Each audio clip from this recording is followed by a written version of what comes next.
என்னதான் உங்களிடம் அறிவு இருந்தாலும், என்னதான் உங்களிடம் செல்வம் இருந்தாலும், என்னதான் உங்களிடம் ஆட்சி அதிகாரம் இருந்தாலும், என்னதான் அழகும் பேரும் புகழும் இருந்தாலும், இறை அச்சம் ஒன்று இல்லை என்று சொன்னால், இறைவன் உங்களை கண்காணிக்கின்றான் என்ற அந்த உணர்வு இல்லை என்றால் என்ன நடக்கும் என்பதற்கான உதாரணம் தான் எப்ஸ்டீன் கோப்புகள். எப்ஸ்டீன் தீவிலே யாரெல்லாம் சென்று சின்னஞ்சிறு சிறுமிகளை அங்கே சீரழித்திருக்கிறார்கள் என்று சொன்னால், வல்லாதிக்க நாட்டினுடைய அதிபராக இருக்கக்கூடியவர்கள், பெரும் பெரும் செல்வந்தர்கள், அறிவின் உச்சத்தில் இருக்கக்கூடிய அறிவுஜீவிகள், புகழின் உச்சத்தில் இருக்கக்கூடிய எல்லாருமே இந்த வலையில விழுறாங்க. என்ன காரணம்?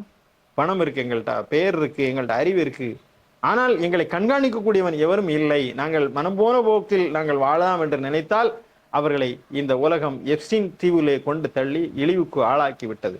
எனவே இறை அச்சம் நம்மை கண்காணிக்கும், நம்மை தடுக்கும், ஒழுக்க மாண்புறவர்களாக மாற்றும்.